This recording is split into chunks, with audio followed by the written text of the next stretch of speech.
moving coup, you Yes. called it. What is a slow moving? For years, I said it. That was a phrase I was using before Trump was even elected. So it's really slow. It is slow. Well, you know what? I said last time, I said he's never going to concede the election. I was interviewing many Democrats, the ones you talked to on this show as well, and they would laugh at me. You smoke too much pot. I would say, no, I smoke just the right amount of pot, and we'll see who's right. And it turned out he still hasn't conceded the election. So it took a little longer. What he hoped was that Republicans would be on his side. He was hoping that people like that guy in Georgia, Brad Raffensperger, who he called up and said, I hope you can find me some more votes. Can you imagine that? I mean, that alone, how is that not a crime? And Mr. Raffensperger and some other Republicans with integrity around the country who work on elections said, no, we can't do that. This is America. We don't find votes.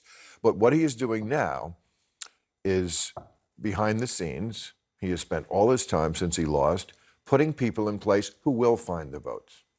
That's what is so disturbing, is because next time that happens, I think they are going to find the votes. He is purging the Republican Party of people like that.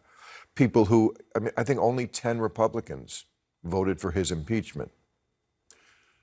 2 of them are already gone because they see that they cannot win an election. He will primary them. He will destroy their reputations.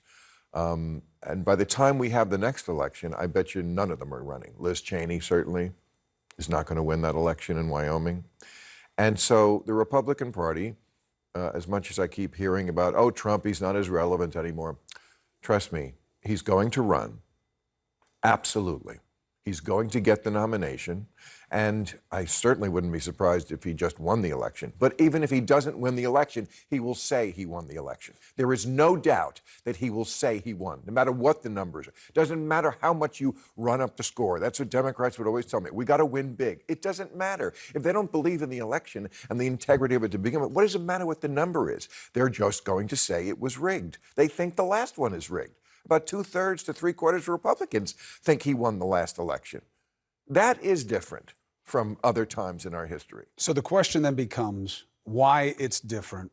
Why Trump, comma, still, question mark, right? Because he was supposed to fade. You're saying you don't buy it. Let's take a break, come back, why you don't buy it, why it's still him and what that means. Okay. Bill Maher, there's more,